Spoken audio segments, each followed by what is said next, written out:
Today, I'm going to show you how to rig your camera for filmmaking and how I turned this A7S III from bare bones to a fully rigged handheld setup to a shoulder rig for those longer shots to a tripod setup.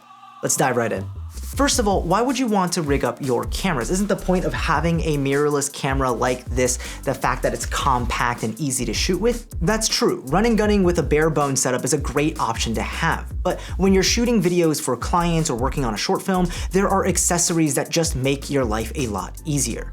For example, having a 7-inch ultra bright monitor so you can more accurately frame your shots, nail your focus, and make sure your colors look right. You might want a microphone on camera so you can capture better sounding audio. If you're shooting in difficult lighting conditions like outside, you probably want an ND system so that you can control things like your shutter speed even on a bright day. On top of that, you probably don't want to swap batteries on your camera and monitor throughout the shoot. It'd be a lot easier if you just had one battery to power it all. And that's just to name a few of the accessories that you might want. We're not even talking about things like follow focus systems in today's video. So if you are trying to up your video game and you already have a camera with an amazing sensor that produces great footage like the A7S III or like a ZV-E1, but now you want to add in all those accessories we just talked about, this is how we can do it in a nice and ergonomic package. Let's start with the bare bones setup.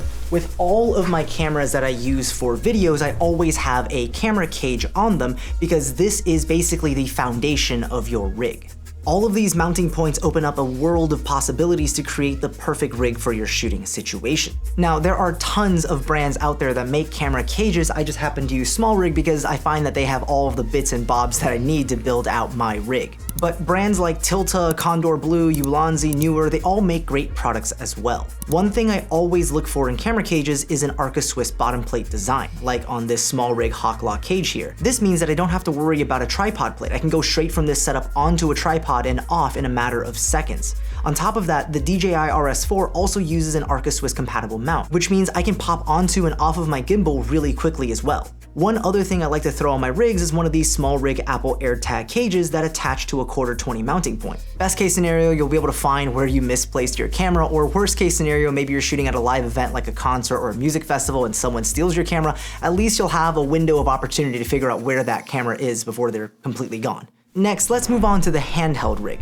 This is basically the setup that my A7S III lives in all the time. The first thing you're looking to add is a top handle and a side handle. It doesn't really matter what brand you get as long as you get handles that are comfortable to grip and offer the mounting options you need for your rig. Again, with this setup, I'm using the new Small Rig Hawk-Lock system because it's comfortable, it's got mounting points, and it utilizes their new Hawk-Lock mount, which lets you very quickly attach and detach these NATO rail handles, and when it locks in, it's secure and ready to go.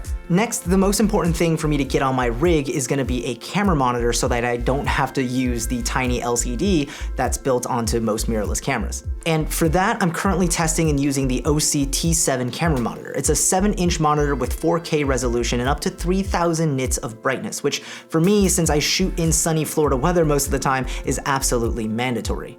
Now, I attach this camera monitor to the top of the rig using an articulating mount. These are relatively cheap and let you swivel and tilt your camera monitor while you're operating your camera. Since I'm using the Hawk-Lock system, I'm using the accompanying monitor mount, which also uses their quick release system. The only thing I don't like about this mount is that it doesn't swivel, but thanks to that quick detach feature, if I need to spin the monitor around, I can just detach the monitor real quick and flip it.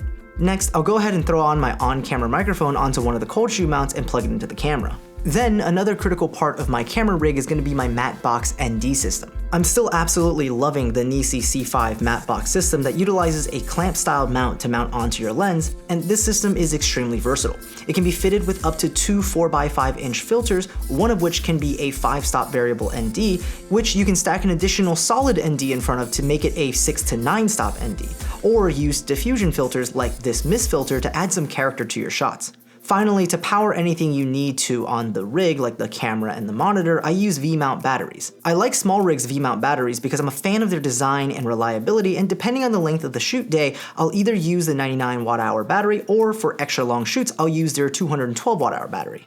I absolutely love these batteries, they're quite fantastic, and I'm actually going to be making a video coming soon about how long the different size batteries last when using your camera system. So if you're interested in that, make sure to get subscribed. To attach the battery, I use the 𝗏𝗏 V-mount battery plate, which can mount onto the 𝗏𝗏𝗧𝗏 bottom plate of my camera cage. And on the underside, it has a square 𝗏𝗏𝗧𝗏 mount design. Now I just pop the V-mount battery on the back, connect the D-tap power cable to the camera monitor, and use a USB-C to USB-C cable to charge my camera using the 140-watt power delivery port. And that's my current handheld camera rig. At first glance, feels like a lot of stuff, but when you look at it piece by piece, everything on it has a purpose. And if you ever feel like you're in cable management hell, you can always pick up something like these Mondo ties that was made in collaboration between Armando Ferreira and Condor Blue. Alright, so all of these rigs look really cool, but what do the shots actually look like coming from these rigs? Well, I'm going to show you on screen what each of these setups produce while I take a minute to tell you guys about today's sponsor, Skillshare. I'm a huge advocate for being a lifelong student, whether that's learning new skills or deepening my understanding of my current skill sets. And just because it's summer and I'm rolling into my off season, it doesn't mean I'm going to let up on that goal. Instead, I'm going to take advantage of the extra time I have by taking a variety of classes from Social Media Success by Lily Singh to How to Cook More Proactively with Ali Abdaal.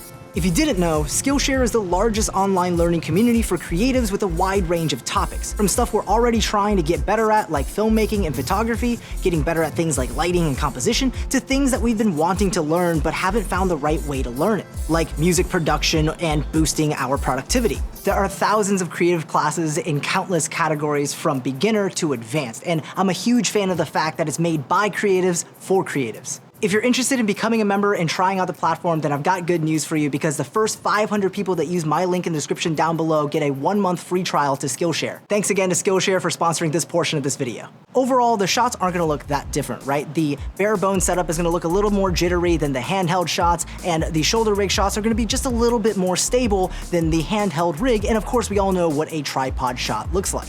But going from the Barebones setup to the handheld rig meant that I can now attach all of those accessories to make my life a lot easier. And going from the handheld rig to the shoulder rig means that it's easier to shoot in place for like 20 to 30 minutes at a stretch without getting as fatigued. Alright, now let's take a look at the shoulder rig. I use the 𝗏𝗏 Shoulder Pad Pro as the foundation of my shoulder rig, and I'll get to why this specific shoulder pad was chosen a little bit later. Attached to that are 2 of these extension arms with RA rosette mounts. Connected to those is a set of RA rosette handles. On the base plate of the Shoulder Pad Pro, I've added this 𝗏𝗏𝗧𝗏 quick release base plate for mounting the camera, and that's it. It also has the ability to add extension rods to use with wireless follow focus systems, and it's super expandable. Otherwise, to switch over from my handheld rig to my shoulder rig, all I have to do is mount my handheld rig onto the shoulder rig, quick detach the camera monitor, and use a magic arm to mount my camera monitor off to the operator side of the camera, and I'm ready to go. The only thing I want to improve with the shoulder rig setup is finding some sort of solution or accessory that I can leave permanently on the shoulder rig to hold the camera mount, because currently going from handheld to shoulder rig does take, about a minute to detach the camera monitor, screw in the magic arm, and then put the camera monitor off to the side. Okay, and lastly, my tripod setup. I'm still using the 𝗏𝗏 Freeblazer tripod that I made a video about almost a year ago. This tripod has held up really well and handles the payload I'm about to put on it like a champ, though I am really excited about the new 𝗏𝗏 and Potato Jet tripod that's coming out in about a month or so. In the meantime, on top of the Freeblazer tripod, I use the 𝗏𝗏 VCT14 quick release mount plate. And this is why I chose the Shoulder Pad Pro, because the bottom of the Shoulder Pad Pro has the reciprocating mount. And with that, I can just mount my shoulder rig straight onto my tripod, and when I need to go back to my shoulder rig setup, all I have to do is pull a lever and pull off my shoulder rig.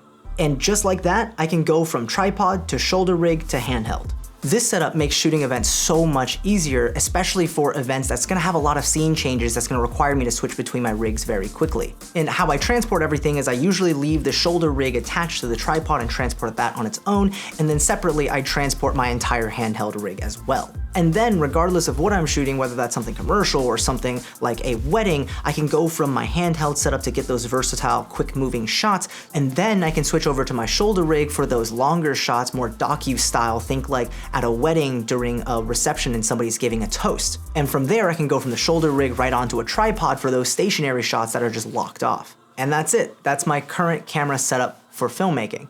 Let me know in the comments section down below what your go-to camera setup is and what you think of my camera rig solution. Thanks for watching, and as always, I'll see you in the next one. Peace.